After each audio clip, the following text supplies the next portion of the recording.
दोस्तों नमस्कार। आप सभी का हमारे इस YouTube चैनल में बहुत बहुत स्वागत है। वृश्चिक राशि वाले मेरे मित्रों, आज हम आपको 5 ऐसे कार्यों के बारे में बताने जा रहे हैं जो हमारे हिंदू धर्म शास्त्रों के अनुसार हर एक हिंदू को मरने से पहले अपने जीवन काल में एक बार अवश्य करना चाहिए। और उनमें से आखिरी के 2 कार्य ऐसे हैं जिसकी हम गारंटी देते हैं कि आपने अपने जीवन में कभी नहीं सुना होगा और ना ही आपने कभी उन कार्यों को किया होगा। तो यदि आप यह जानना चाहते हैं कि कौन से ऐसे 5 कार्य हैं जिन्हें हमारे धर्मशास्त्र अनिवार्य बताते हैं हर एक इंसान के लिए, अन्यथा उस इंसान के जीवन और मृत्यु के संपूर्ण संस्कार अधूरे हैं और उस इंसान को कभी मुक्ति प्राप्त नहीं होगी, तो आप वीडियो को पूरा देखें और शुरू से लेकर अंत तक वीडियो में बताई गई हर एक बात को गहराई से समझने का प्रयास करें। दोस्तों, हम आपके लिए ऐसी ही बहुमूल्य जानकारी से भरी हुई वीडियो हमेशा लाते रहते हैं, इसलिए आप हमारा सपोर्ट करें और हमारे चैनल को सब्सक्राइब करना ना भूलें। साथ ही साथ बेल आइकन को भी दबा दें ताकि जब भी हम कोई नई वीडियो अपलोड करें आपको तुरंत उसकी नोटिफिकेशन मिल जाए। दोस्तों, इसी के साथ साथ हम आपको ग्रह गोचर के आधार पर आपके जीवन में क्या चल रहा है इसके विषय में भी थोड़ी जानकारी देंगे। साथ ही साथ कौन से ऐसे काम हैं जो आपको इस समय टाल देने चाहिए, करने नहीं चाहिए, और कौन से ऐसे कार्य हैं जो इस समय आपको अवश्य ही करने चाहिए, यह भी बताएंगे। तो वीडियो को शुरू से लेकर अंत तक देखें और वीडियो के हर एक भाग को ध्यान से समझने की कोशिश करें। तो चलिए दोस्तों, वीडियो की शुरुआत करते हैं, लेकिन इससे पहले आपसे एक निवेदन है कि पूरी भक्ति भाव के साथ कमेंट में जय मां भद्रकाली लिखें। माता आपका कल्याण करेंगी। दोस्तों, हम आपको बता दें कि आजकल की इस भागदौड़ भरी जिंदगी में लोग अपने जीवन को जीना ही भूल गए हैं, रिश्ते नातों को भी निभाना भूल चुके हैं। लोगों के अंदर से भावनाएं धीरे धीरे समाप्त होती जा रही हैं। लोग एक मशीन की तरह बस अपनी ज़रूरतों को पूरा करना चाहते हैं और बिना कुछ सोचे समझे बस जिए ही जा रहे हैं। और एक दिन आता है जब जीवन का अंत हो जाता है, यानी कि लोग मृत्यु को प्राप्त हो जाते हैं। तो ऐसी स्थिति में जब कोई इंसान मरता है तो यह तो निश्चित है कि उसने अपने जीवन में कोई भी संस्कार नहीं किया है, या फिर जो किए भी हैं तो उन्हें ठीक से नहीं किया है, जिसकी वजह से मृत्यु के बाद उस इंसान की मुक्ति तो संभव ही नहीं है। वह प्रेत बनकर इस संसार में यूं ही भटकता रहेगा। इसका प्रमाण आपने अक्सर ही देखा होगा कि आज के समय में लोगों के पास कितनी पीड़ाएं हैं। पहले तो लोग अपने रिश्ते नातों को भी निभा नहीं पा रहे हैं और रुपए पैसे भी कमा नहीं पा रहे हैं।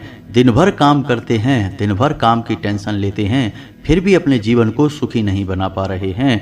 और यदि कोई पैसा कमा भी लेता है तब भी उसकी टेंशन कम नहीं होती, परिवार में तनाव कम नहीं होता है, और समाज में व्यभिचार और अत्याचार कितना बढ़ता जा रहा है। तो यह सब प्रमाण है कि आज का हमारा समाज उन अतृप्त प्रेत आत्माओं की गिरफ्त में है जो स्वयं तो कभी सुख भोग ना सके लेकिन आपको भी चैन से जीने नहीं देंगे। जी हाँ दोस्तों, फिर आप चाहे कितने ही पितृ निवारण के उपाय कर लें, चाहे कितनी ही पूजा पाठ कर लें, आपको उनके कोई भी फल और परिणाम प्राप्त नहीं होते हैं। तभी तो आपने देखा होगा कि बड़े बड़े मंदिरों में, तीर्थ स्थलों में लोगों की अपार भीड़ है, असंख्य लोग आ रहे हैं, लेकिन तब भी लोगों की पीड़ाएं दूर नहीं हो रही हैं, चाहे उनके मन में कितनी ही भक्ति क्यों ना हो। दोस्तों, इस नकारात्मकता को दूर करने के लिए आज के इस वीडियो में हम आपको 5 ऐसे कार्य बताएंगे जो आपको अवश्य ही करने चाहिए। इससे आपका जीवन और मृत्यु दोनों ही सफल होगा और आपकी निश्चित ही मुक्ति होगी। जी हाँ दोस्तों, लेकिन इससे पहले हम आपको बता दें कि यह समय आपके जीवन में कुछ उथल पुथल से भरा हुआ है। आप भावनात्मक तौर पर अभी स्थिर नहीं हैं और व्यापारिक स्तर पर भी आप बड़े फैसले लेने के लिए अभी तैयार नहीं हैं। हालांकि ग्रह दशा आपके अनुकूल है, आपको कोई भी बड़ी परेशानी अभी घेरने वाली नहीं है, फिर भी हम आपको कहेंगे कि सबसे पहले आपको मानसिक स्थिरता लाने की बहुत आवश्यकता है, जिसके लिए आपको अनुभवी और समझदार लोगों की संगत करनी चाहिए।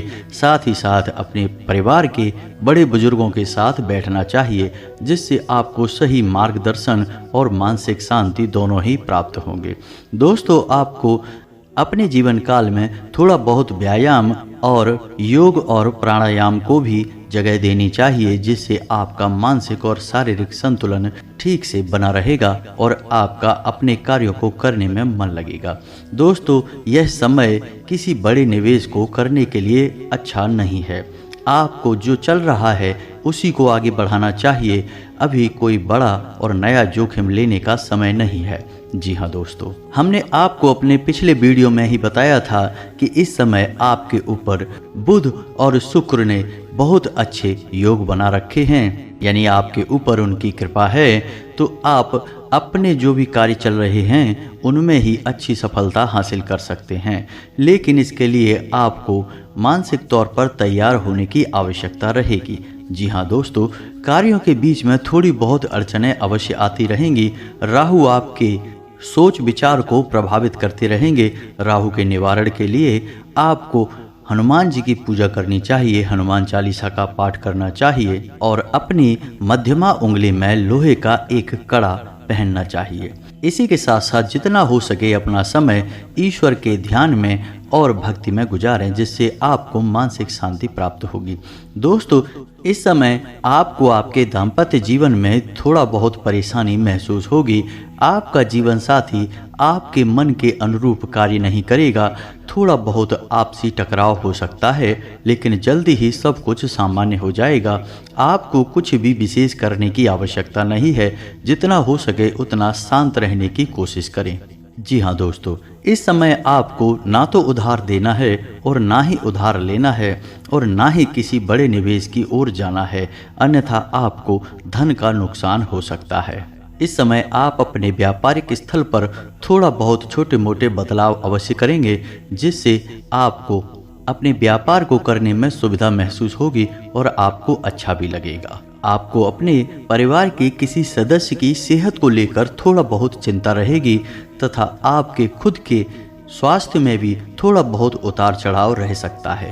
पेट से जुड़े रोग आपको परेशान करते रहेंगे तथा मौसम से संबंधित छोटी मोटी स्वास्थ्यगत समस्याएं भी आपको परेशान करेंगी।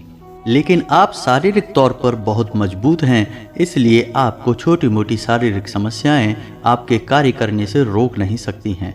दोस्तों, आपके अंदर काम को करने का एक बहुत विशेष जज्बा है, जिसकी वजह से आप निश्चित ही आज नहीं तो कल सफलता प्राप्त कर ही लेते हैं। बस आपके अंदर कमी है तो बस एक कि आप भावनात्मक तौर पर बहुत कमजोर हैं। लोगों की चिकनी चुपड़ी बातों में आकर आप अक्सर अपना नुकसान ही करवा बैठते हैं। यदि धन का नुकसान नहीं होता तो आप समय और ऊर्जा तो बर्बाद कर ही देते हैं। तो बस आपको इससे सावधान रहने की आवश्यकता है। बाकी आपका समय अच्छा चल रहा है। ईश्वर आपकी मदद करेंगे। माता रानी आपके हर कार्य में आपकी सहायता करेंगे। तो चलिए दोस्तों, अब आपको बताते हैं कि वो कौन से ऐसे 5 कार्य हैं जो हर एक इंसान को मरने से पहले एक बार अवश्य करना चाहिए। आपको वीडियो पूरी देखनी है, क्योंकि वीडियो के आखिर में हम आपको 2 ऐसे कार्य बताएंगे जिन्हें निश्चित ही आपको करना होगा और हम गारंटी देते हैं कि आपको इन 2 कार्यों के बारे में अब तक किसी ने भी नहीं बताया होगा। दोस्तों, इतना तो आप भी जानते होंगे कि हमारे समाज में ज्ञान के नाम पर ढोंग और प्रपंच की कोई कमी नहीं है। हर एक मार्ग में लोग सिर्फ पैसे का शोषण करना चाहते हैं और दूसरों को बेवकूफ बनाकर अमीर बनना चाहते हैं। कोई भी गहराई से ज्ञान को हासिल नहीं करना चाहता है और दूसरों की मदद करने में किसी की कोई दिलचस्पी नहीं है। लोग तो बस पैसा कमाना चाहते हैं। इसकी वजह से होता यह है कि लोगों के पास अक्सर अधूरा ज्ञान पहुंचता है। आधी बात ही पहुंच पाती है और उस आधी बात का भी लोग कभी उपयोग नहीं कर पाते हैं और जीवन में कभी बदलाव भी नहीं ला पाते हैं। तो दोस्तों, हमारी कोशिश बस इतनी है कि आपको संपूर्ण ज्ञान दिया जाए, आपके जीवन में निश्चित ही मजबूत परिवर्तन लाया जाए, जिसके लिए हम हर एक ज्ञान की बात आपको गहराई से पूरे विस्तार से बताते हैं। वीडियो हमारी थोड़ी लंबी अवश्य हो जाती है, लेकिन हमारी वीडियो में एक एक बात बहुत गहराई से समझाई जाती है। तो जिन्हें ज्ञान की तलाश है, जिन्हें अपने जीवन में कुछ बड़ा बदलाव लाना है, कुछ करना है, वे हमारी वीडियो को पूरे धैर्य के साथ देखते हैं और अपने जीवन में प्रकाश लाते हैं। जी हाँ दोस्तों, तो चलिए शुरू करते हैं। तो सबसे पहली चीज़ जो आपको अपने जीवन में अवश्य जोड़नी चाहिए, या हम उसे एक काम कह सकते हैं जो आपको अवश्य ही करना चाहिए, वह यह है कि आपको अपने कुल देवी या कुल देवता का निश्चित तौर पर पता होना ही चाहिए। दोस्तों, हम आपको गारंटी देते हैं कि आज हमारे देश में 90% लोग ऐसे हैं जिन्हें अपने कुल देवी या कुल देवता के बारे में कुछ पता ही नहीं है। लेकिन वे ये भूल गए कि कुल देवी या कुल देवता वे देव हैं जो कई पीढ़ियों से हमारे परिवार में पूजते चले आ रहे हैं और उनकी कृपा में ही हम पल रहे हैं। तो जब आप उनकी पूजा नहीं करते हैं, उनको याद तक नहीं करते हैं, तो कुल देवी या कुल देवता नाराज हो जाते हैं। फिर आपके हर एक बनते काम बिगड़ जाते हैं, आपको मिलती हुई सफलता भी वापस चली जाती है, या यूं कहें कि थाली आपके लिए परोसी तो जाएगी, लेकिन आप उसमें से कुछ भी खा नहीं पाएंगे, क्योंकि बीच में बाधा आ जाएगी।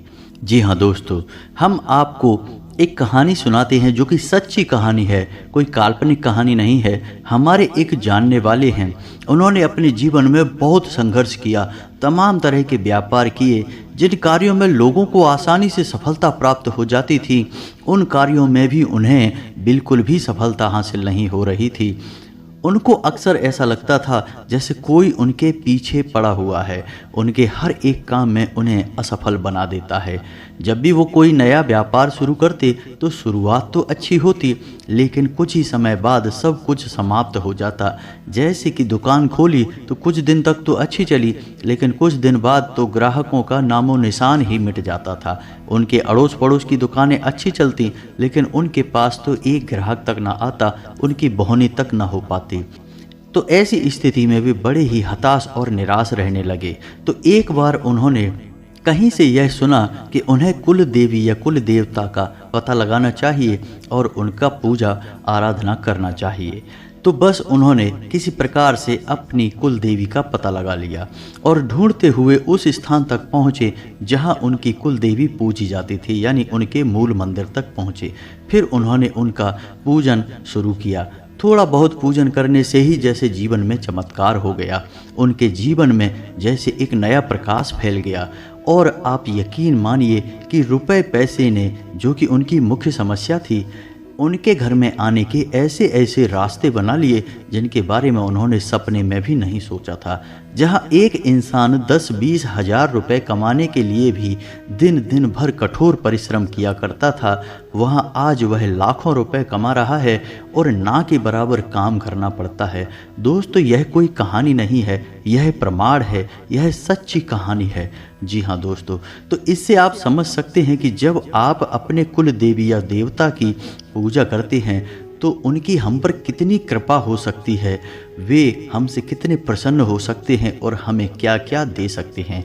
और हमारे शास्त्र भी हमसे यह कहते हैं कि आप किसी भी देवी देवता की पूजा करें, उससे पहले आपको अपने कुल देवी या कुल देवता को जरूर याद करना चाहिए, अन्यथा आपकी हर एक पूजा असफल मानी जाएगी। इसका प्रमाण यह है दोस्तों कि जब भी आप अपने घर में पूजा पाठ कराते होंगे तो आपने देखा होगा पंडित जी आपको संकल्प कराते हैं, जिसमें वे आपसे यह कहते हैं कि स्थान देवताभ्यो नमः, कुल देवताभ्यो नमः।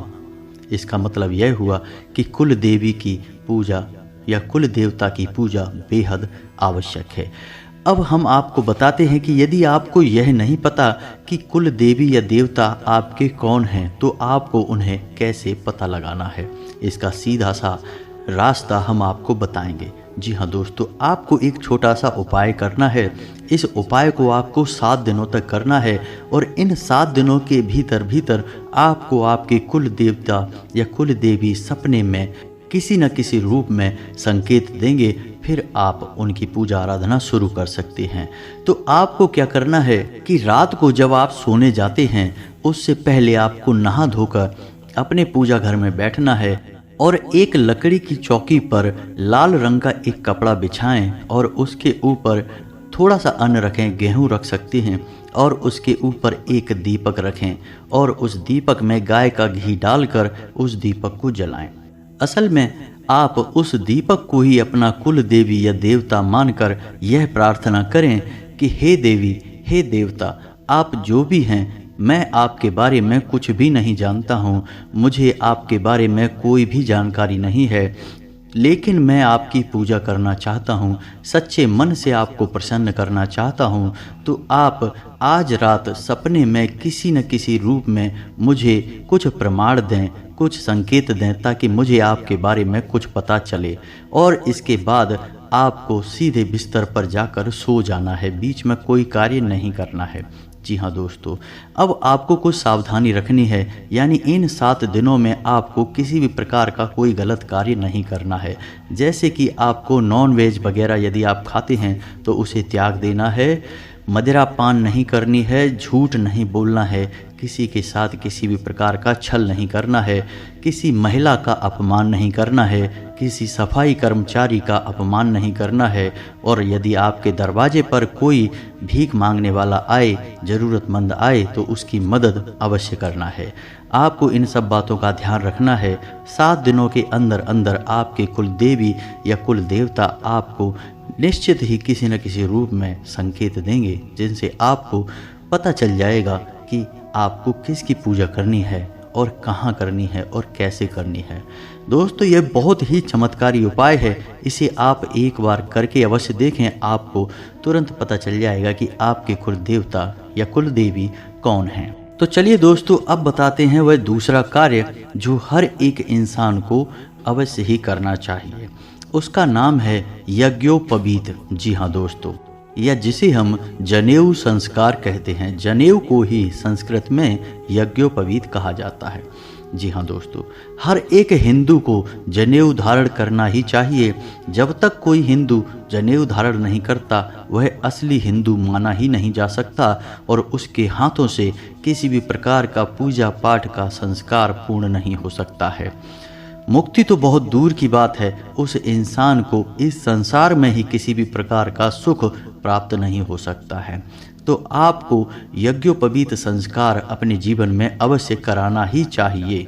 जैसे मुंडन संस्कार होता है, जैसे नामकरण संस्कार होता है, जात संस्कार होता है, वैसे ही यज्ञोपवीत संस्कार होता है। दोस्तों, वैसे तो ज़्यादातर संस्कार लोग करवा ही लेते हैं, लेकिन यज्ञोपवीत हर इंसान नहीं कराता है, लेकिन आपको वह अवश्य ही कराना है, बेहद ही आवश्यक है।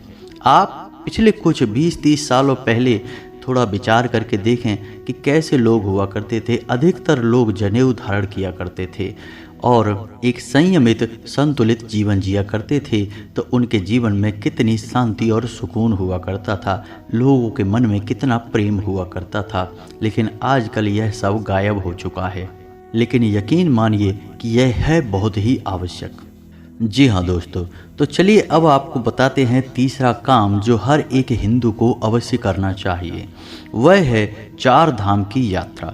दोस्तों, काफ़ी साल पहले यानी कि 20-30 साल पहले हर घर से हर इंसान एक बार 4 धाम की यात्रा पर अवश्य जाता था, क्योंकि ऐसा माना जाता था कि जब तक आप अपने जीवन काल में एक बार 4 धाम की यात्रा नहीं कर लेते, आपका जीवन सफल नहीं होता। जी हाँ दोस्तों, इन्हें 4 वैष्णव धाम भी कहा जाता है या वैष्णव तीर्थ भी कहा जाता है, और स्वयं आदिगुरु शंकराचार्य ने भी इन्हें परिभाषित किया है। जी हाँ दोस्तों, तो हम आपको जानकारी के लिए बता दें कि कौन से हैं वो 4 धाम जिनकी आपको अपने जीवन में एक बार यात्रा अवश्य करनी है। उत्तर दिशा में बद्रीनाथ, पश्चिम दिशा में द्वारका, पूर्व दिशा में जगन्नाथपुरी और दक्षिण दिशा में रामेश्वरम।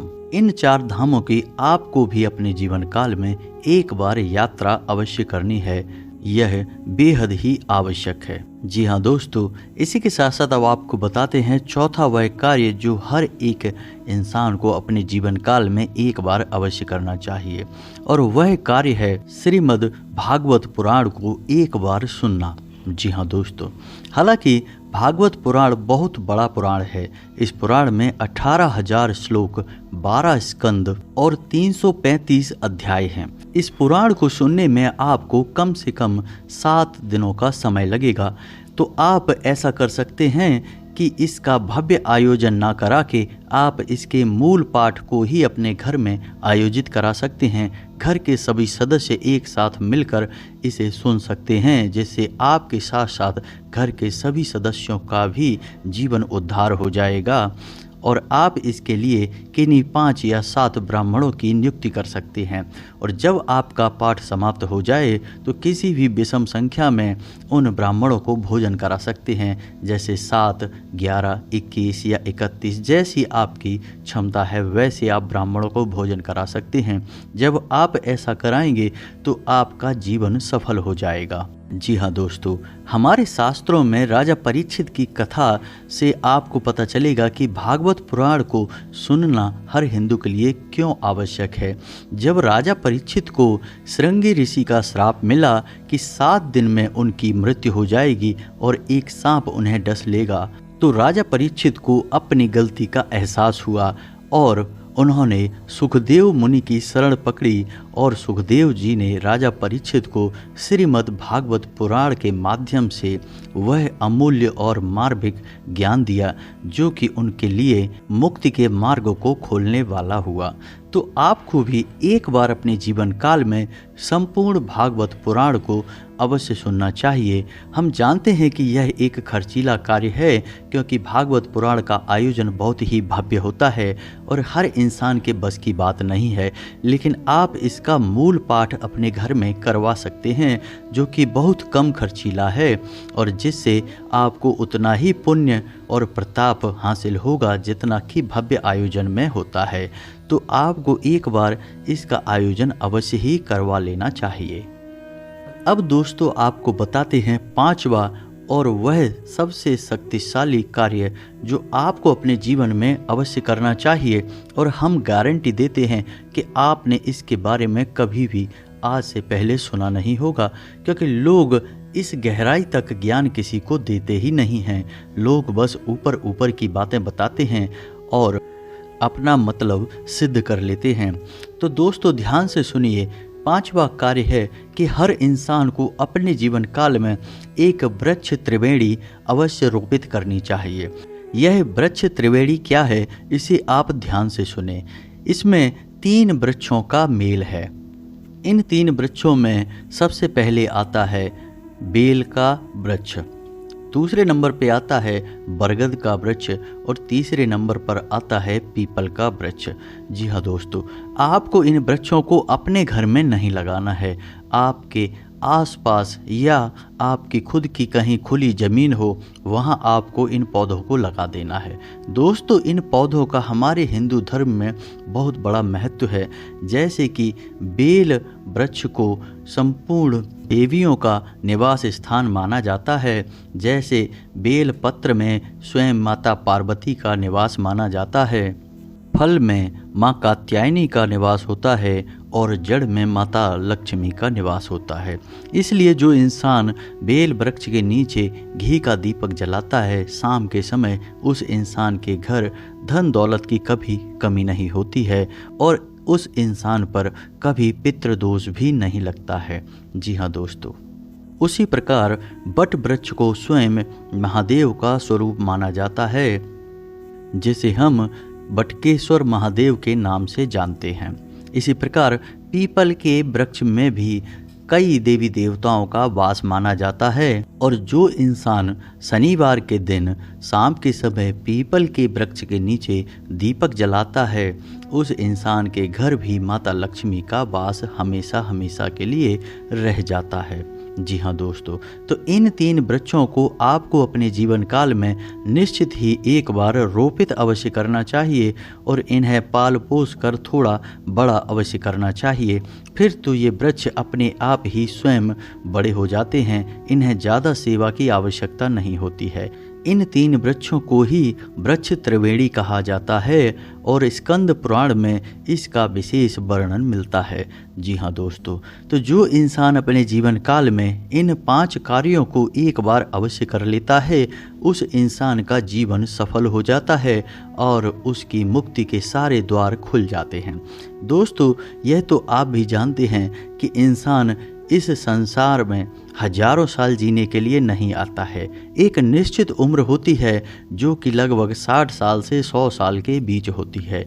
इस उम्र में ही इंसान जितना चाहे उतना पुण्य कमा सकता है, फिर उसके बाद उसकी मुक्ति होगी या नहीं होगी यह भी इंसान अपने जीते जी तय कर सकता है। तो हमें अपने जीवन काल में हमेशा ऐसे कार्य करते रहने चाहिए जिनसे हमारा यह लोक और परलोक दोनों ही सिद्ध हो जाएं और हम इस जीवन चरण के चक्र से हमेशा के लिए मुक्त हो जाएं। यही हमारे इस संसार में आने का एकमात्र उद्देश्य है और परमात्मा ने भी हमें सिर्फ इसी कार्य के लिए इस संसार में भेजा है। हमारे धर्म शास्त्रों में इन सब बातों के बारे में ही विस्तार से समझाया जाता है। दोस्तों, यदि वीडियो से जुड़े आपके मन में किसी भी प्रकार के कोई प्रश्न हैं तो आप उन्हें कमेंट करके पूछ सकते हैं। हम आपको हर एक प्रश्नों का विस्तार से जवाब देंगे, हमें बहुत ही अच्छा लगेगा। तो चलिए दोस्तों, आज का वीडियो समाप्त करते हैं। कमेंट में पूरे भक्ति भाव के साथ जय माँ भद्रकाली लिखना ना भूलें। मिलते हैं अगले ज्ञानवर्धक वीडियो में, तब तक के लिए धन्यवाद। जय माता की।